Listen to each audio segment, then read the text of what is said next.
எங்களை நேசிக்கிற எங்கள் அன்பின் பரலோக பிதாவே, நன்றியுள்ள இருதயத்தோடு இந்த நாளில் ஆண்டவரே நம்முடைய சன்னிதானத்தில் இருக்கிறோம். கர்த்தாவே, இந்த நாளை எங்களுக்கு தந்ததற்காக அப்பா உம்மை நன்றியோடு துதிக்கிறோம். Lord, we remember our mothers far and near.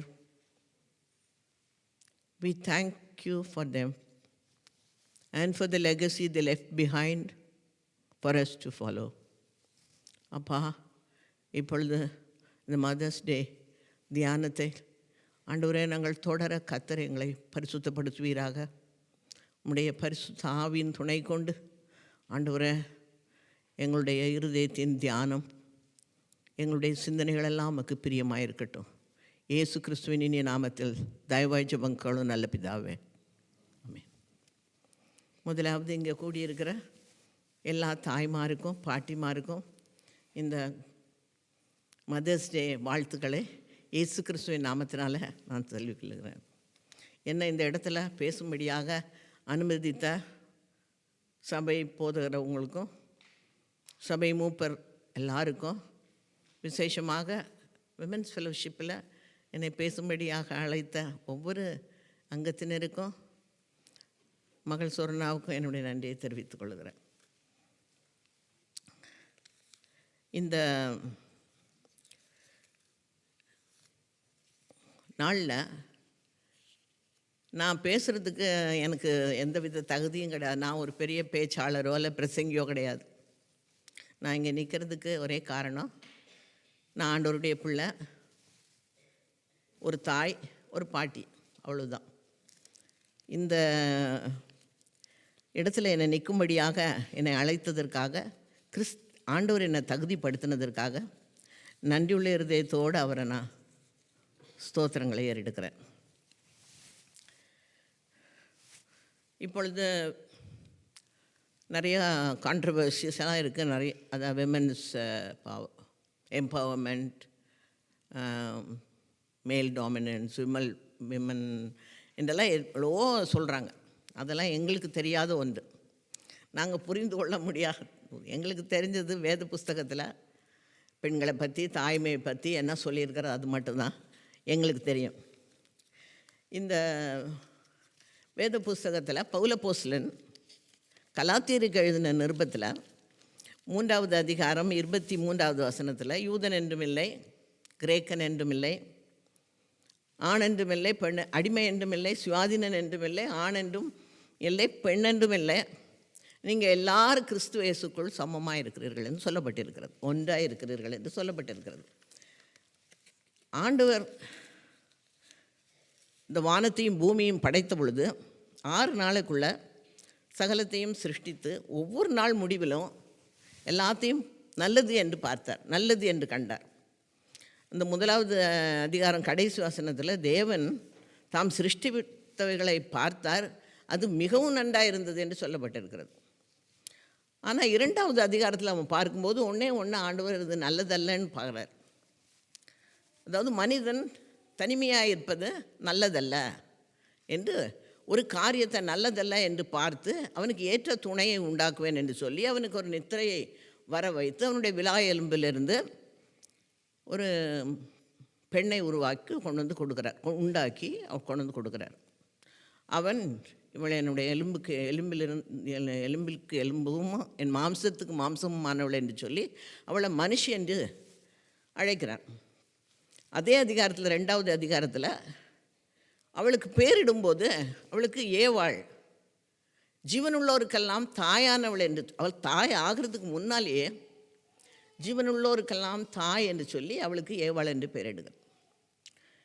இது நமக்கு என்ன குறிப்பிடுகிறதுன்னு சொன்னால், தேவன் இதை உருவாக்கி இருக்கிறார். அந்த தாய்மையை தேவன் உருவாக்கி இருக்கிறார், அவர் அங்கீகரித்திருக்கிறார் என்று நாம் பார்க்குறோம். ஏன்னா வேதத்தில் அநேக இடங்களில் உன் தாயின் கற்பத்தில் நான் உன்னை உருவாக்கும் முன்னே என்று ஆண்டவர் சொல்லுகிறத நம்ம பார்க்குறோம். அது மட்டும் இல்லை, தன்னுடைய அன்பை ஒரு தாயினுடைய அன்புக்கு நிகராக ஆண்டவர் சொல்கிறதையும் நாம் பார்க்குறோம். ஏசாயா தீர்க்கதரிசியினுடைய புஸ்தகம் அவர் தீர்க்கதரிசன புஸ்தகத்தினுடைய 66வது அதிகாரத்தில் ஆண்டவர் இப்படி சொல்லுகிறார். 9வது வசனத்தில், பிறப்பண்ணுகிறவராகிய நான் பெறச் செய்யாமல் இருப்பேனோ என்று கர்த்தர் சொல்லுகிறார். பிரசவிக்க பண்ணுகிறவராகிய நான் பிரசவத்தை தடுப்பேனோ என்று தேவன் சொல்லுகிறார் என்று சொல்லுது. அப்போ தாய்மை ஆண்டவரால் அங்கீகரிக்கப்பட்ட ஒன்று. ஆண்டவர் தன்னுடைய அன்பை குறிப்பிடும்போது தன்னுடைய அன்பை ஒரு தாயினுடைய அன்போடு ஒப்பிட்டு கூட சொல்கிறத நம்ம வேத புஸ்தகத்தில் அநேக இடங்களில் பார்க்குறோம். ஸ்திரீயானவளுடைய அன்பு, அந்த காரியத்தை, தாயினுடைய அன்பை சொல்லும்போது, ஸ்திரீயானவள் தன் கற்பத்தின் பிள்ளைக்கு இறங்காமல் தன் பாலகனை மறப்பாளோ அவர்கள் மறந்தாலும் நான் மறப்பதில்லைங்கிறார். அப்போ தாய்மையை எந்த அளவு ஆண்டவர் கனப்படுத்துகிறாருன்னு பார்க்குறோம். நம்ம சிஎஸ்ஐ காலை ஆராதனை ஒழுங்குமுறையில் ஒரு பகுதி ஒன்று உண்டு. திருச்சபை கீதம்னு ஒரு திருச்சபை கீதம் என்று ஒரு பகுதியை நம்ம மாறி மாறி வாசிப்போம் அல்லது பாடுவோம். அதில் ஒரு 2 லைன் வருது. கிறிஸ்துவே தேவரீர் மகிமையின் ராஜா, நீரே பிதாவினுடைய நித்திய சுதன், நீர் மனிதரை ரட்சிக்க ஏற்பட்ட பொழுது கன்னியாஸ்திரியின் கற்பத்தை அருவருக்கவில்லை என்று ஒரு நம்ம முறையாக பாடும்போது செய்வோம். இது அநேகமாக என்னை போல உள்ளவங்க எல்லாருக்கும் தெரியும். அப்போ இது பிதாவினால் அங்கீகரிக்கப்பட்டது, நம்முடைய ஆண்டவர் இயேசு கிறிஸ்துவினால் கனமாக எண்ணப்பட்டது. பிதா குமாரன் அந்த பூமிக்கு அனுப்புறதுக்கு எந்த வகையாதும் அவர் என்ன செய்திருக்கலாம், அனுப்பியிருக்கலாம். ஆனால் ஒரு தாயினுடைய கற்பத்தை அவர் தெரிந்து கொண்டு தாயின் கற்பத்தில் வந்தார்னு சொன்னால் இந்த தாய்மை எவ்வளவு மேலானது என்பதை நம்ம யோசித்து பார்க்கணும், நினைத்து பார்க்குறோம். அது மட்டும் இல்லை, மனுஷனால் எல்லாத்தையும் மாற்றிக்க முடியும், எல்லா உறவையும் ஒரு மாற்றி அமைத்து கொள்ள முடியும், வேறு ஒரு உறவை உருவாக்கி கொள்ள முடியும். ஆனால் தாய்மையை யாராலும் என்ன செய்ய முடியாது, மாற்றவும் முடியாது, மறுக்கவும் முடியாது. நம்ம எல்லாரும் இன்றைக்கு நம்முடைய தாயை நினைத்து அவர்களை குறித்து நம்ம நினைக்காமல் இருந்திருக்க முடியாது, நன்றி சொல்லாமல் இருந்திருக்க முடியாது. அவங்க நம்மளை எந்த வகையில் கவலை எடுத்து எவ்வளவு கரிசனையோடு நம்மளை வளர்த்து இந்த நிலைக்கு ஆளாக்கியிருக்காங்க என்று நம்ம ஒவ்வொருவரும் நம்ம தாயை குறித்து நம்ம அந்த நினைக்கிற நினைவு நம்ம நிச்சயமாக நம்முடைய உள்ளத்தில் இருக்கும். இதுவும் தாயினுடைய மேன்மையை நமக்கு புலப்படுத்துகிறதா இருக்கிறது. நம்முடைய வேதத்துக்கு சத்திய வேதம் என்று ஒரு பெயர் உண்டு. ஏனென்றால் இது மனிதனுடைய வேதத்தில் உள்ள ஒவ்வொரு நபருடைய குறை நிறை எல்லாவற்றையும் அப்படியே வெளிப்படையாக காண்பிக்கக்கூடியதாக இருக்கிறது. வேத புஸ்தகத்தில் வாசிக்கும்போது சில பொல்லாத தாய்மாரை கூட நம்ம என்ன செய்யணும், அது மறைக்கப்படவில்லை, சொல்லப்பட்டிருக்கிறது. பொல்லாத தாய்மார் உதாரணமாக நம்ம எடுத்துக்கிட்டோன்னு சொன்னால் எசபேல், அத்தாலியாள், ஏரோதியாள் போன்ற மோசமான சில தாய்மார்கள் குறிப்பிடப்பட்டிருக்கிறார்கள். அவர்களை பற்றி நம்ம வாசிக்கிறோம். சில குறைவுள்ள தாய்மாரும் அங்கே நம்ம பார்க்குறோம். ஏவாள், சாராள், ராகாப், இவை போன்ற குறைவு, சமாரிய ஸ்திரீ போன்ற குறைவுள்ள தாய்மாரும் அங்கு காட்டப்படுகிறார்கள். அதே சமயத்தில் மிக உன்னதமான நல்ல மேன்மையான குணங்களை உடைய தாய்மார்கள் அநேகர் அங்கு நம்ம பார்க்குறோம். தெபோராள், அன்னாள், இயேசுனுடைய தாயாகிய மரியாள், எலிசபெத், ஐனிகேயாள், லோவிசாள் போன்ற உயர்ந்த பண்புடைய தாய்மார்களும் வேதத்தில் குறிப்பிடப்படுகிறார்கள். இன்றைக்கு இந்த சபையில் நான் பேச வேண்டும் என்று நினைக்கும் போது இது வெறும் பெண்கள் மட்டும், தாய்மார் மட்டும் உள்ள ஒரு கூடுகையாக இல்லாத சகோதரர்களும் பிள்ளைகளும் இருக்கிறதுனால இப்போ பொதுவாக எல்லாரும் நாம் அறிந்து கொள்ளக்கூடிய ஒரு தாயை நான் தெரிந்து கொள்ளலாம் என்று நினைத்தேன். நம்ம எல்லாரும் அறிந்த ஒரு தாய் இயேசுனுடைய தாயாகிய மரியாள். இயேசுனுடைய தாயாருடைய மரியாளை அவங்க கன்னி பருவத்திலிருந்து அவங்க விதவையாகி இயேசுனுடைய ஊழியத்தில் இயேசு அப்போஸ்தலரோடு கூட இணைந்து செய்ததை நம்ம பார்க்குறோம். நான் அவ்வளோ முழுவதையும் அதை எடுத்து அலசி பார்த்து அவங்களுடைய காரியங்களை குறித்து சொல்லாதபடிக்கு ஒரே ஒரு சம்பவத்தை மாத்திரம் எடுத்துக்கொண்டு அந்த சம்பவத்தில் அந்த அருமையான தாயிடமிருந்து நாம் கற்றுக்கொள்ள வேண்டிய சில பாடங்கள், ஒரு 5 குறிப்புகளை மட்டும் சொல்லி கடந்து போகலாம். அது நம்முடைய ஆவிக்குரிய வாழ்க்கைக்கு பிரயோஜனமாக இருக்கும் என்று நினைத்து அதை மட்டும் நான் சொல்லலான்னு நினச்சேன். அதுதான் மகள் இந்த முதலாவது பாடமாக வாசித்த கலிலேயா ஊரில் உள்ள கலிலேயாவில் உள்ள கானா ஊரில் இயேசு செய்த அந்த முதலாவது அற்புதம். முதலாவது தண்ணீரை திராட்சரசமாக மாற்றிய அந்த முதலாவது அற்புதத்தில் நாம்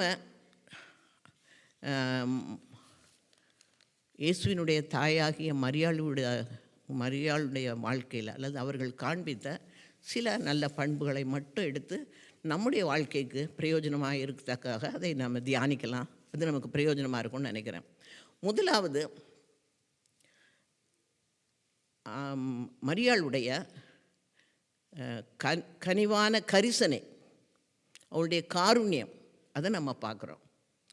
அதாவது அவங்களுடைய கேர் அண்ட் கன்சர்ன், இதை நம்ம முதல் குறிப்பாக எடுத்துக்கொள்ளலாம்.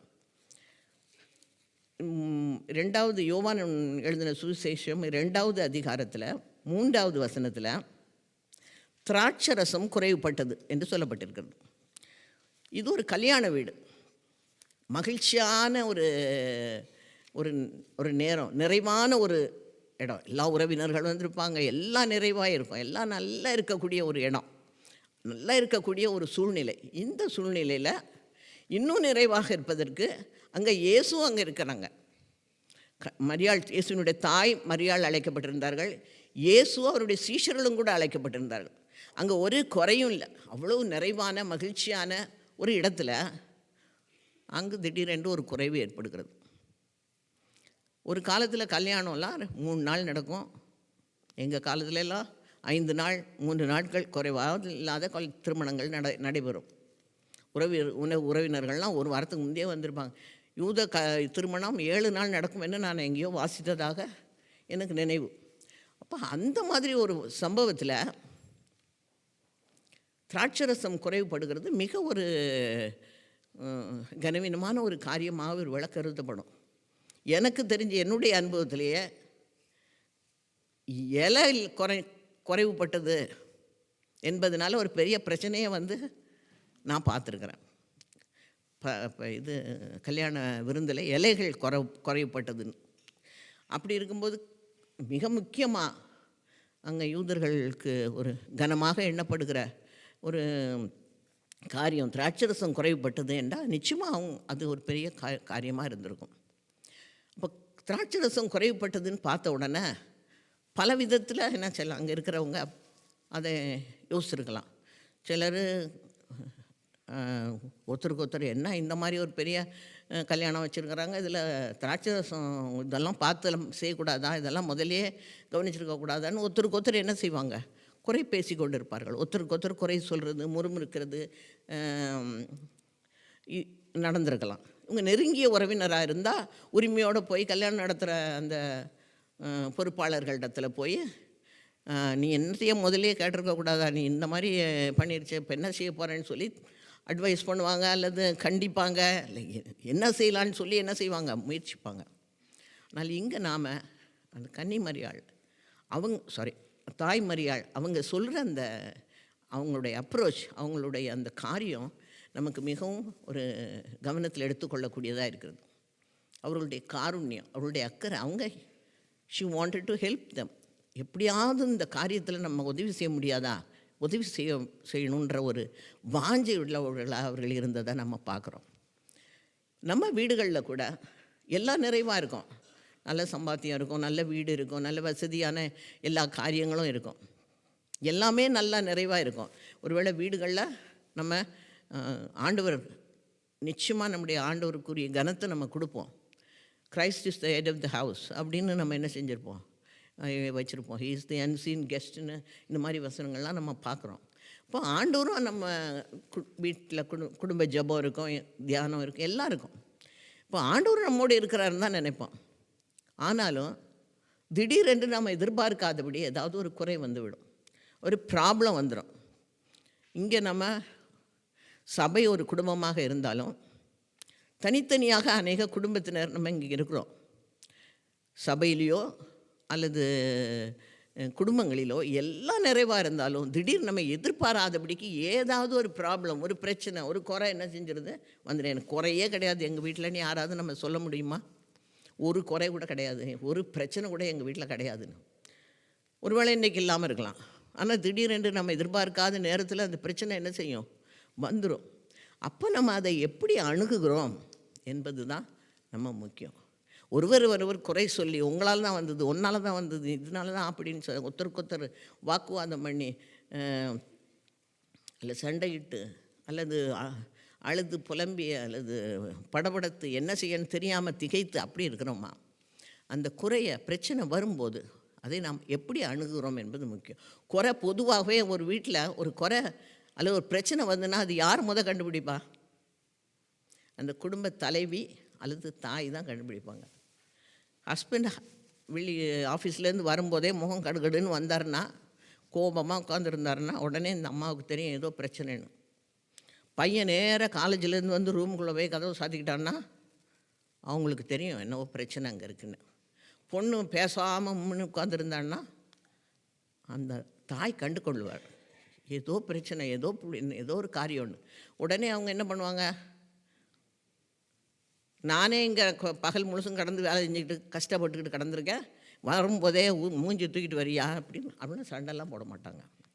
அமைதியில் ஒரு நல்ல தாய் என்ன பண்ணுவாங்க, அமைதலாக காஃபியோ டீயோ கலந்து எடுத்துகிட்டு தனித்தனியாக போய் என்ன பிரச்சனை, ஏன் அப்படி இருக்கிற என்று நினச்சிக்குவாங்க. அமைதலாக கேட்பாங்க. அமைதலாக கேட்டு ஒவ்வொருவரையும் சமாதானப்படுத்த என்ன செய்ய முடியுமோ தன்னால் அவர்கள் அதை அணுகுவார். அதுதான் ஒரு நல்ல உத்தமமான ஒரு நல்ல தாய்க்குரிய அடையாளம். நாம் நம்ம வீடுகள்லேயும் தாய் மரியாளுடைய அந்த கனிவான அந்த காருண்யமான அந்த அப்ரோச்சை நாமளும் என்ன செய்ய கடைபிடிக்கும் போது நம்முடைய குடும்பங்களும் ஒரு ஒரு சந்தோஷமான ஒரு இடமா இருக்கும். இரண்டாவது நம்ம பார்க்குறது, அந்த நம்முடைய பிரச்சனை வந்துருச்சுன்னு சொன்னால் ஏதோ ஆண்டவர் நம்மளை விட்டு விலகிட்டான்னு நினைக்கக்கூடாது. ஏன்னா எர்த்லி ஜாய்ஸ் எல்லாமே கப்பில் தான் வரும், சின்னதாக தான் வரும். ஆண்டவருடைய மகிழ்ச்சி மட்டும்தான் நிறைவாக இருக்கும். 16வது சங்கீதத்தில் வருது, உன்னுடைய பிரசன்னத்தில் பரிபூர்ண ஆனந்தமும் உன்னுடைய வலது வாரத்தில் நித்திய பேரின்பமும் உண்டு. எனக்கு அவர்கிட்ட மட்டும்தான் பரிபூர்ணமான ஆனந்தமும் நித்திய பேரின்பமும் இருக்கும். இப்போ எப்பொழுதும் ஆண்டவர் நம்மோடு இருக்கிறாரா, நம்ம வீட்டில் இருக்கிறாரான்றதை குறித்து நம்ம எச்சரிக்கையாக ஜாக்கிரதையாக இருக்கிறது மிகவும் அவசியமாக இருக்கிறது. இரண்டாவது நம்ம இந்த தாய் மரியாள் இடத்துலேருந்து கற்றுக்கொள்ள வேண்டியது பாடம் ஜெபம், வேண்டுதல், ப்ரேயர் அண்ட் பெட்டிஷன். அதை நம்ம தெரிந்து கொள்ளணும். இந்த பிரச்சனை வந்துருச்சு, திராட்சரசம் குறைவுபட்டது. அதே 3வது அதிகாரத்தில் என்ன சொல்லப்பட்டிருக்கு, தாய் அவரை நோக்கி, இயேசுவின் தாய் அவரை நோக்கி அவர்களுக்கு திராட்சரசம் இல்லை என்றார். உடனே அவங்க யார்கிட்ட போகணுன்னு தெரியுது. அவங்க நேராக என்ன வேறு யார்கிட்டையும் போகல, யார்கிட்டையும் போய் காசி பண்ணிக்கிட்டு இருக்கல, பேசிகிட்டு இருக்கல, கம்ப்ளைண்ட் பண்ணல, குறை பேசலை, நேராக போய் இயேசு இடத்துல போகிறாங்க. யாரிடத்துல போகணுன்னு அவங்களுக்கு தெரிஞ்சு இதுக்கு முன்னால் அவர் பல அற்புதத்தை செய்து இதுலேயே ஆண்டவர் அற்புதம் செய்வாருன்னு நினச்சிக்கிட்டு அந்த அம்மா போயிருக்க மாட்டாங்க. ஏனென்றால் வேதத்தில் திட்டவட்டமாக சொல்லியிருக்கிறது இயேசு செய்த முதலாவது அற்புதம் என்று சொல்லி. ஆக இது முதலாவது அற்புதம். ஆனால் தன்னுடைய குமாரனை பிறப்பாய் பிறந்த தன்னுடைய குமாரனை பற்றி அந்த அம்மா நல்லா அறிந்திருந்தார்கள். நல்லா அறிந்திருந்ததுனால அவங்க உடனடியாக இயேசுவினிடத்தில் போனாங்க. கேப்ரியல் தேவதூதனை அவங்ககிட்ட வந்து பேசும்போது, உனக்கு ஒரு குமாரன், நீ ஒரு குமாரனை பெறுவாய், அவருக்கு இயேசு என்று பெயரிடுவாய், அவர் பெரியவராக இருப்பார், உன்னதமானவருடைய குமாரன் என்று அழைக்கப்படுவார் என்று சொன்னது அந்த அம்மாவுக்கு நினைவுக்கு வந்திருக்கும். உன்னிடத்தில் பிறப்பது பரிசுத்தம் உள்ளது, அது தேவனுடைய குமாரன் என்னப்படும் என்று தூதன் திரும்பவும் அந்த அம்மாட்ட சொன்னதை அவங்க நினைவு கூர்ந்திருப்பார்கள். ஆக என்னிடத்தில் பிறந்த குமாரன் ஆனால் கூட இயேசு வந்து உன்னதமானவருடைய குமாரன், அவர் பெரியவர், அவர் தேவனுடைய குமாரன் என்பது அந்த அம்மாவுக்கு திட்டமும் தெளிவுமாய் அந்த அம்மாவுக்கு தெரிந்திருந்தபடியினால் அவங்க வேறு எங்கேயும் போல் ஸ்ட்ரெயிட்டாக இயேசு இடத்துல வந்து இவங்களுக்கு திராட்சை ரசம் குறைஞ்சிருக்குன்னு சொன்னாங்க. நம்ம வீட்டில் பிரச்சனை வரும்போது, குறைவு வரும்போது நாம் எங்கே போகிறோம்? எந்த டாக்டரை போய் பார்க்கலாம்? யார் நல்லவர், யார் பெரியவர், யார் கரெக்டாக டயக்னோஸ் பண்ணுவா அப்படின்னு தடுமாறி கொண்டு இருக்கிறோமா? எந்த நண்பர் இடத்துல போகலாம்? எந்த நண்பர் நமக்கு உதவி செய்வார்? எந்த நண்பர் நமக்கு ஆலோசனை சொல்லுவாங்க? எங்கே போகிறது? எங்கே போனால் எல்லாம் உத்தரம் சரியாக இல்லையே, இவங்க சரியாக இல்லையே, நம்ம போன தடவை போகும்போது அவங்க மறுத்துட்டாங்களே, அவங்க நம்மளை சந்திக்க விரும்பலையே என்று நம்ம குழம்பி தவிச்சிக்கிட்டு இருக்கோமா? நாம் எங்கே போகிறோம்? இது நமக்கு ஒரு நல்ல படிப்பினையாக இருக்கிறது. எந்த பிரச்சனை வந்தாலும் நாம் நேராக செல்ல வேண்டிய நபர் யார்? நம்முடைய ஆண்டவராகிய இயேசு கிறிஸ்து. அவர் யாருக்கும் நமக்கு தூரமானவர் இல்லை. அவரை தேடி போகிற ஒருத்தரையும் அவர் நீ நீதிமானா, நீ துன்மார்க்கனா, நீ நேற்று ஒழுங்காக ஜெபம் பண்ணியா, நீ ஒழுங்காக காரியங்களை நடப்பித்தியான்னு அவர் கேட்க போகிறதில்ல. அவரை தேடி வருகிற யாராக இருந்தாலும் அவர் உடனே என்ன செய்கிறார்? இறக்கம் காண்பிக்கிறவராய், அவர்களுக்கு தேவையை சந்திக்கிறவராய் இருக்கிறார். எனவே நாமும் நம்ம பிள்ளைங்களாம் நம்மளை வாட்ச் பண்ணிகிட்ருக்காங்க. பிரச்சனை வரும்போது, குறைவு வரும்போது அப்பா அம்மா என்ன பண்ணுறாங்கன்றத அவங்க ஒன்றும் சொல்ல மாட்டாங்க. பட் தே ஆர் வாட்சிங். நம்ம உடனே ஹஸ்பண்டும் ஒய்ஃபுமா தாய் 2 பேரும் என்ன பிரச்சனை வந்தாலும் ஆண்டவர்கிட்ட தான் போவாங்க, ஆண்டவர்கிட்ட தான் ஜெபம் பண்ணுவாங்க. இன்னும் அவங்க அறிந்திருந்தார்களானால் நிச்சயம் அவங்களோட வாழ்க்கை பின்னாடி செக்யூராக இருக்கும்.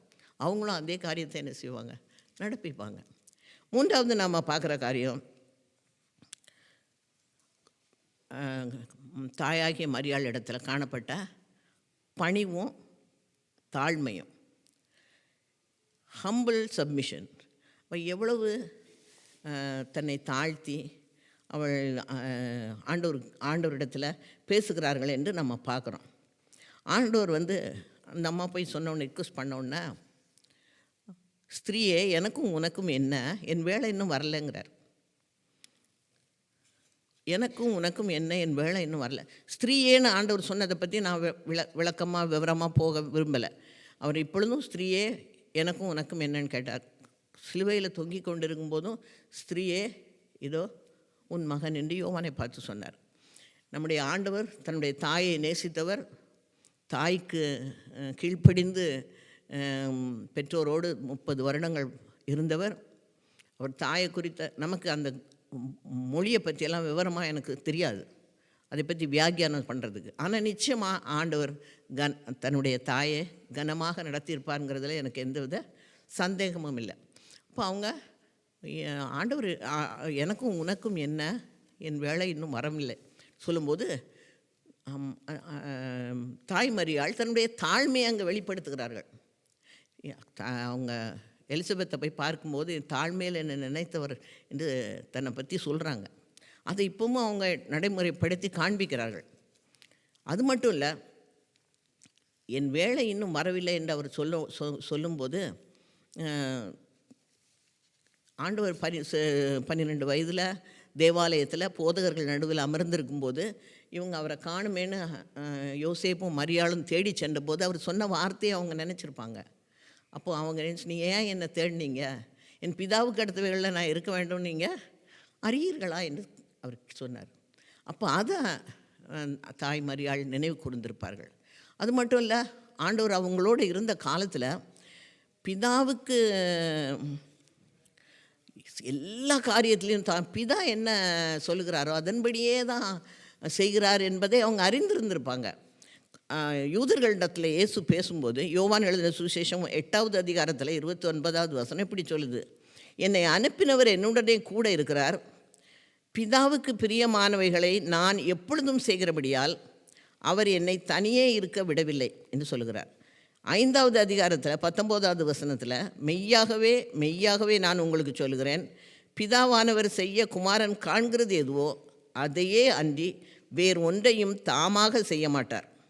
அவர் எவைகளை செய்கிறாரோ அவைகளை குமாரனும் அந்தப்படியே செய்கிறார் என்று யூதர்களிடத்தில் இயேசு பேசினதாக நாம் பார்க்குறோம். இதான் நம்முடைய ஆண்டவர் இயேசு தாய் தந்தையரோடு இருந்த காலத்தில் அவர்கள் பார்த்துருப்பாங்க, எப்படி தன்னுடைய குமாரன் பிதாவினுடைய சித்தப்படி அல்லாமல் அவருடைய நேரப்படி, அவருடைய வார்த்தையின்படி பிதா என்ன செய்கிறாரோ அதுபடி தான் செய்வார் என்பதை குறித்து அந்த தாய் நன்கு அறிந்திருந்தார்கள். இப்போ இயேசுவை குறித்து நன்கு அறிந்திருந்தபடினால அவங்க அங்கேயே நின்று மறுபடியும் ஆர்கியூ பண்ணிக்கிட்டு இருக்கல, இல்லை ஏமாற்றத்தோடு அவங்க என்ன செய்யல, திரும்பி போயிடல.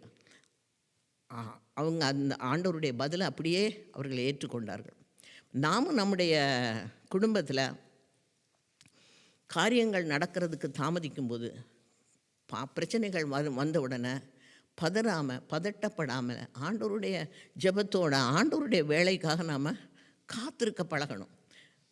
நம்ம கேட்ட உடனே நம்ம கேட்ட மாதிரியே ஆண்டவர்கிட்டருந்து பதில் வரும்னு நம்ம எதிர்பார்க்கக்கூடாது. அவருடைய அனந்த ஞானத்தின்படி, அவருடைய அளவற்ற இரக்கத்தின்படி நம்ம வேண்டிக் கொள்வதற்கும் மிகவும் அதிகமாகவும் கூட அவர் செய்ய வல்லவராக இருக்கிறார். இதை நம்ம அவரை அறிகிற அறிவுக்குள்ளே வளர்ந்து பெருகும்போது தான் இது நம்மளால் என்ன செய்ய முடியும், புரிந்து கொள்ள முடியும். இந்த வேதம் என்னுடைய மன மகிழ்ச்சியாக விட்டால் என் துக்கத்தில் நான் அழிந்து போயிருப்பேன்னு சொல்லி நம்ம சங்கீதக்காரன் சொல்கிறத வாசிக்கிறோம் 119 சங்கீதத்தில். அப்போ ஆண்டவருடைய சித்தம், அவருடைய வேலை, அதற்கு நாம் காத்திருக்க வேண்டும். காத்திருந்து அதை நாம் பெற்றுக்கொள்ள வேண்டும். அதுக்கு நமக்கு தாழ்மை வேணும், பணிவு வேணும். ஆண்டவருக்கு முன்பாக நம்மளை தாழ்த்தி நம்ம காத்திருக்கும் போது நிச்சயமாகவே முடிவு உண்டு. என் நம்பிக்கை வீண் போகாது என்கிற மாதிரி நம்ம என்ன செய்வோம், ஆண்டவரிடத்துலேருந்து பதிலை பெற்றுக்கொள்வோம். 4வது நாம் பார்க்குற காரியம் அவர்களுடைய விசுவாசமும் கீழ்ப்படிதலும், ஃபெய்த் அண்ட் ஒபீடியன்ஸ். அவங்க இயேசு கிறிஸ்து இந்த மாதிரி பதில் சொன்ன உடனே அவங்க சோர்ந்து போயிடல, இன்னுமே நமக்கு ஒன்றும் நடக்காதுன்னு நம்பிக்கை இழந்துடல. அவங்க அந்த விசுவாசத்தில் உறுதியாக இருந்தாங்க. தான் செய்ய வேண்டிய கடமையை என்ன செய்தாங்க. என்ன சொன்னாங்க, 2வது அதிகாரம் 5வது வசனத்தில் அவருடைய தாய் வேலைக்காரரை நோக்கி, அவர் உங்களுக்கு என்ன சொல்லுகிறாரோ அதன்படி செய்யுங்கள் என்று சொன்னார். அப்போ அவங்க ஏமாற்றம் அடையாதபடிக்கு விசுவாசத்தில் உறுதியாக இருந்தாங்க. ஆண்டவர் இப்படி சொன்னால் கூட நாம் விண்ணப்பத்தை ஆண்டவர்கிட்ட வச்சிட்டோம், அதற்கான காரியம் நடக்குன்ற விசுவாசம் அவங்களுக்கு இருந்தது. அந்த விசுவாசத்தினால தானும் உறுதிப்பட்டது, தானும் விசுவாசித்தது மட்டும் இல்லாமல் மற்றவர்களையும் அவங்க வழி நடத்தினாங்க. கீழ்ப்படியும்படியாக அந்த வேலைக்காரர்களுக்கு அவர்கள் சொன்னாங்க, அவர் என்ன சொல்கிறாரோ அதுபடிக்கு நீங்கள் செய்யுங்க என்று அவங்க சொன்னாங்க. நாம் பிள்ளைங்க வழி நடத்தும்போது பிள்ளைங்களை குறித்து கீழ்ப்படியாமல் இருக்கிறாங்களே, அப்படியெல்லாம் சில சமயத்தில் நமக்கு கவலை வரும்.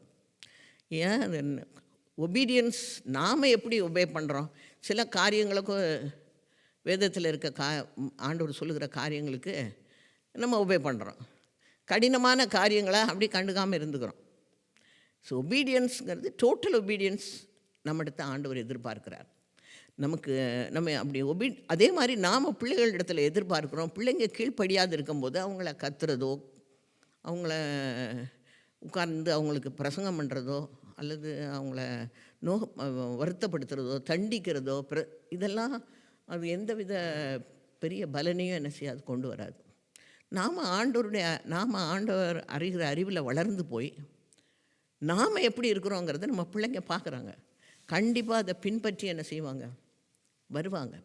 அதை நமக்கு உடனடியாக அதனுடைய பலன் தெரியலைன்னாலும் கண்டிப்பாக அவங்களோட வாழ்க்கையில் பெற்றோருடைய நடக்கையினுடைய தாக்கம் இருக்கும். நான் விசுவாசத்தை என் தந்தையிடமிருந்து கற்றுக்கொண்டேன், கீழ்ப்படிதலை என் தாயினிடத்துலேருந்து கற்றுக்கொண்டேன். என் தாய் மிகவும் கீழ்ப்படுகிற ஒரு அப்பா என்ன சொன்னாலும் கீழ்ப்படுகிற ஒரு தாய். கடைசி சில வருடங்கள் அவங்களுக்கு அல்சைமர்ஸ் அவங்க சிரமப்பட்டாங்க. எங்களோட தான் அவங்க இருந்தாங்க கடைசி சில வருடங்கள். அப்படி இருந்த காலத்தில் என்னையே அவங்களுக்கு தெரியாது. என் பேரை சொன்னாம்மா ஜானகி யாருன்னா என் மகன் சொல்லுவாங்க, ஆனால் என்ன அக்கான்னு கூப்பிடுவாங்க.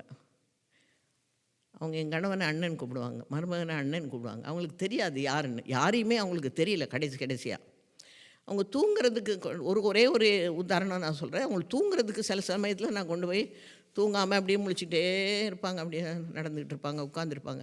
அம்மா நேரம் ஆயிடுச்சும்மா, நீ படுத்து தூங்குன்னு கொண்டு போய் அவங்கள கொண்டு போய் நான் ரூமில் கொண்டு போய் விட்டுட்டு வருவேன். உடனே வந்துடுவாங்க. ஏம்மா வந்துட்ட? என்ன நீ அங்கே யாரோ படுத்து தூங்கிட்டு இருக்காங்க, யாரோ இருக்கிறாங்க அங்கே கொண்டு போய் என்ன விடுறிய? அ ஜென்டில்மேன் இஸ் ஸ்லீப்பிங் தேர்.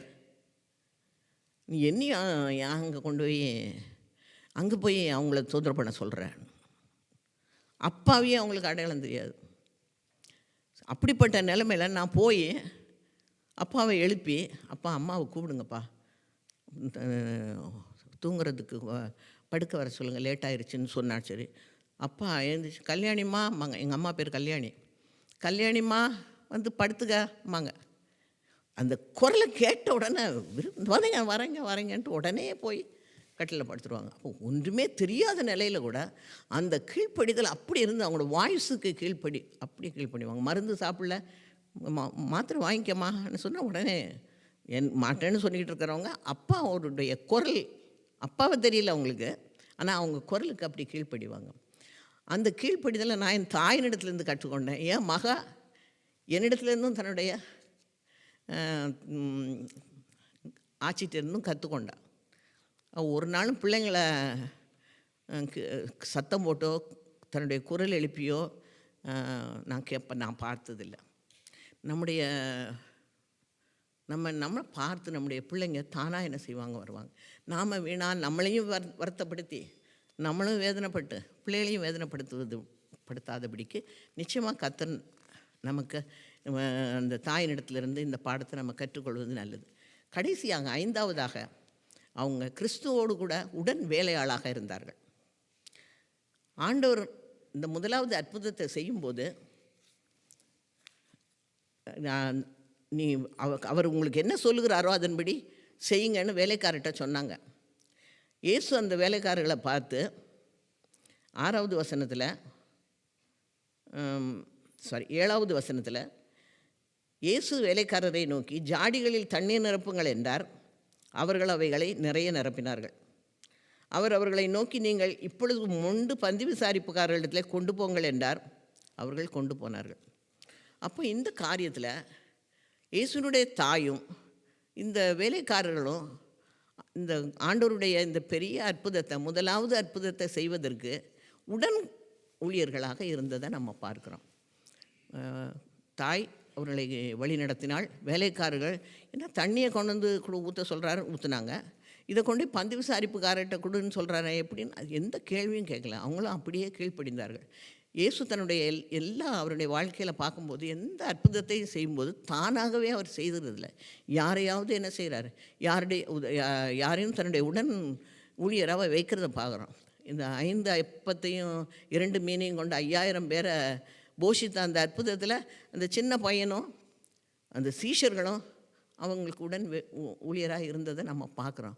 அதன் மூலமாக அவர் பெரிய அற்புதத்தை 5000 பேருக்கு அதிகமானவர்களை போஷிக்க அவரால் அவர் அந்த அற்புதத்தை அவர் செய்து மகிமைப்படுத்தினார். அப்போ ஆண்டவர் இப்பொழுதும் மாறாதவராக இருக்கிறார். இப்பொழுதும் அவர் அற்புதத்தை செய்கிறார். ஒவ்வொருவருடைய வாழ்க்கையிலையும் இப்போ 2 பேர் வந்து சாட்சி சொன்னாங்க. ஆண்டவர் நம்முடைய வாழ்க்கையில் அநேக அற்புதங்களை, என்னுடைய வாழ்க்கையிலையும் அநேக அற்புதங்களை செய்திருக்கிறார். ஆண்டவர் செய்கிற அற்புதங்களுக்கு நாம் என்ன செய்யணும், உடன் வேலையாட்களாக இருக்கணும். நம்முடைய பிள்ளைகள் உடன் வேலையாட்களாக இருக்கணும். தாயினுடைய கனிவு, கரிசனை, தாழ்மை, பொறுமை, கீழ்ப்படிதல், விசுவாசம், இது அந்த அற்புதம் நடைபெறுவதற்கு காரணமாக இருந்தது. வேலைக்காரர்களுடைய கீழ்ப்படிதல் உடன் அந்த நிறைவான ஒரு அற்புதம் நடைவதற்கு காரணமாக இருந்தது நம்ம பார்க்குறோம். நம்ம ஆத்துமாக்களை பொல்லாதவர்களாக இருக்கலாம், கெட்டுப்போன ஆத்மாவாக இருக்கலாம், கீழ்ப்படியாத ஆத்மாவாக இருக்கலாம், கொண்டு போய் ஆண்டவர்கிட்ட வழி நடத்தி கொண்டு போகிறோம். அதை அவர் அற்புதமாக என்ன செய்கிறாரு, சாட்சியாக தன்னுடைய பிள்ளையாக மாற்றுகிறதை நம்ம பார்க்குறோம். இந்த இதில் நம்ம பிள்ளைகளுக்காக இங்கே அநேக பெற்றோர் கவலைப்படுவதற்கு நியாயம் இருக்கிறது. நம்ம தமிழ்நாட்டில் இருக்கிற கல்ச்சர் அல்லது இந்தியாவில் இருக்கிற இதெல்லாம் வேறு, இங்கே இருக்கிற கல்ச்சர், இங்கே இருக்கிற காரியம் எல்லாம் வித்தியாசமாக இருக்கிறது. இந்த அந்நிய தேசத்தில் அவ்வளோ தூரத்தில் பிள்ளைங்க எப்படி வளருவாங்க, இந்த மாதிரி சூழ்நிலையில் அந்த பிள்ளைங்க அவளுடைய எதிர்காலம் எப்படி இருக்கும்னு பெற்றோர் கலக்கம் அடைகிறது, கவலைப்படுகிறது இயற்கை தான். ஆனால் நம்ம அப்படி கவலைப்பட தேவையில்லை. நம்முடைய ஆண்டவர் நம்மோடு இருக்கிறார். ஒரு அருமையான ஒரு வசனம் ஒன்று வேதத்தில் இருக்கிறது. ஏசாயா தீர்க்கதரிசியினுடைய புஸ்தகம் 8வது அதிகாரம் 18வது வசனத்தில் ஒரு வசனத்தை நான் வாசிக்கிறேன். இதோ நானும் கர்த்தர் எனக்கு கொடுத்த பிள்ளைகளும் சீயோன் பர்வதத்தில் வாசமாயிருக்கிற சேனைகளின் கர்த்தராலே இஸ்ரவேலில் அடையாளங்களாகவும் அற்புதங்களாகவும் இருக்கிறார். இந்த இடத்துல உங்களை கொண்டு வந்ததற்கு ஒரு நோக்கம் இருக்கிறது. ஆண்டவர் தன்னுடைய நாமத்தை மகிமைப்படுத்தி கொள்வதற்கு உங்கள் மூலமாக, உங்கள் குடும்பத்தின் மூலமாக, உங்கள் பிள்ளைகளின் மூலமாக ஆண்டவர் தன்னுடைய நாமத்தை மகிமைப்படுத்தி உங்களை சாட்சிகளாக, உங்கள் பிள்ளைகளை அற்புதங்களாக அடையாளங்களாக வைப்பதற்கு உங்களை இங்கே கொண்டு வந்திருக்கிறார் என்று விசுவாசிங்க. கண்டிப்பாக அந்த காரியம் நிறைவேறும். ஏனென்றால் ஆண்டவர் நமக்கு பிள்ளைகளை கொடுக்கறது ஒரு கிஃப்ட் மாதிரி. பிள்ளைகள் கர்த்தரால் கிடைக்கும் பலன், கற்பத்தின் கனி அவரால் கிடைக்கும் சுதந்திரம் என்று சொல்லப்பட்டிருக்கிறது. பிள்ளைகளை குறித்து நல்ல அருமையான ஒப்பீடுகள்லாம் நம்ம பார்க்குறோம். உன் பந்தியை சுற்றி ஒலிவு மர கன்றுகளைப் போல இருப்பார்கள் என்று சொல்லப்பட்டிருக்கிறது. பலவான் கையில் இருக்கிற அம்புக்கு ஒப்பிட்டு சொல்லப்பட்டிருக்கிறது. அப்போ 144வது சங்கீதத்தில் இப்படியாக சொல்லுது, எங்கள் குமாரர் இளமையிலே ஓங்கி வளர்ந்த விருட்சக்கன்றுகளைப் போலவும் எங்கள் குமாரத்திகள் சித்திரந்தீர்த்த அரண்மனை மூளை கற்களைப் போலவும் இருப்பார்கள் சொல்லப்பட்டிருக்கிறது. ஆண்டவர் இப்படிப்பட்ட ஆசீர்வாதத்தினால உங்கள் பிள்ளைகளை நிச்சயமாக ஆசீர்வதிப்பார். நாம் சோர்ந்து போகாமல் விசுவாசத்தை விடாதபடிக்கு ஆண்டவரிடத்தில் நம்ம கேட்கும்போது கண்டிப்பாக ஆண்டவர் இந்த காரியத்தை நிறைவேற்றி செய்ய அவர் வல்லவராக இருக்கிறார். அதுதான் தேவனுடைய சித்தமாகவும் இருக்கிறது. அவருடைய இது ரொம்ப கடினமான காரியம் என்று நம்ம நினைக்க தேவையில்லை. ஆண்டவர் என்ன சொல்கிறார்? மத்தேயு சுவிசேஷத்தில் 11வது அதிகாரத்தில், வருத்தப்பட்டு பாரம் சுமக்கிறவர்களே நீங்கள் எல்லாரும் என்னிடத்தில் வாருங்க, நான் உங்களுக்கு இளைப்பாறுதல் தருவேன். நான் சாந்தமும் மனத்தாழ்மையுமாக இருக்கிறேன். என் நுகத்தை ஏற்றுக்கொண்ட இடத்துல கற்றுக்கொள்ளுங்கள். என் நுகம் மெதுவாயும் என் சுமை லகுவாகவும் இருக்கிறதுன்னு சொல்கிறார். அது கஷ்டமானது ஒன்றும் இல்லை. இப்போ 2வது பாடத்தை ஒரு மகள் வாசித்தா. அந்த வாசித்த அந்த பகுதியில் பார்த்திங்கன்னா, பவுலப்போஸ்தலன் தெசலோனிக்கேயருக்கு எழுதின நிருபம் 5வது அதிகாரத்தில் நம்ம வாசித்த அந்த சின்ன பகுதியில் 10 காரியங்களை அவர் சொல்லுகிறார், இதை ஃபாலோ பண்ணுங்கன்னு சொல்லி. அந்த 10 காரியத்தில் 3 காரியம் எதிர்மறை, அது செய்ய வேண்டாங்கிறாங்க. அதில் 7 காரியங்களை சொல்கிறார். அது ஒன்றும் நமக்கு பெரிய கடினமான காரியம் இல்லை. ஒரு சபை குடும்பத்துக்கு ஆனாலும் சரி தான், நம்ம தனிப்பட்ட குடும்பங்களுக்கு ஆனாலும் சரி தான். அவர் சொல்லுகிற அந்த 7 காரியத்தை நான் சொல்கிறேன். உங்களுக்குள்ளே சமாதானமாயிருங்கள், எல்லாரிடத்திலும் நீடிய சாந்தமாயிருங்கள், எப்பொழுதும் நன்மை செய்ய நாடுங்கள், எப்பொழுதும் சந்தோஷமாயிருங்கள், இடைவிடாமல் ஜெபம் பண்ணுங்கள், எல்லாவற்றையும் ஸ்தோத்திரம் பண்ணுங்கள், எல்லாவற்றையும் சோதித்து பார்த்து நலமானதை பிடித்து கொள்ளுங்கள். இதெல்லாம் நம்ம செய்யலாம். நம்ம வேதத்தை வாசித்து ஆண்டவர் சொல்லுகிற காரியத்தை கடைபிடிக்க, நமக்கு பலன் கொடுக்க, கிருபை அளிக்க ஆண்டவரிடத்தில் ஜெபித்து கேட்டு அதை நம்ம பின்பற்றி நடக்கும்போது நிச்சயமாகவே நம்முடைய பிள்ளைகள், நம்முடைய குடும்பம் ஆசீர்வாதமாக இருக்கும். கர்த்தர் தாமே இந்த வார்த்தையின்படி ஒவ்வொருவரையும் ஆசீர்வதிப்பாராக. எங்களை நேசித்து வழி நடத்துகிற எங்கள் அன்பின் தகப்பனே, நம்முடைய பரிசுத்த பாதத்திலே ஆண்டவரே நாங்கள் தியானித்த இந்த காரியங்களின்படியாய் நடக்க எங்களுக்கு பலன் தார ஆண்டவரே. இந்த சபையை கர்த்தர் ஆசீர்வதித்தரலும், இந்த சபையில் உள்ள குடும்பங்களில் ஒவ்வொரு குடும்பத்தையும் கர்த்தர் பேராய் நீர் ஆசீர்வதித்தரலும். உம்முடைய ஆசீர்வாதம் எப்போதும் ஆண்டவரே இங்கே தங்கட்டும். இந்த பிள்ளைகள் இந்த தேசத்திலே ஆண்டவரே உமக்கு சாட்சிகளாய் இருக்க பிள்ளைகளுக்கு பலன் தாங்க.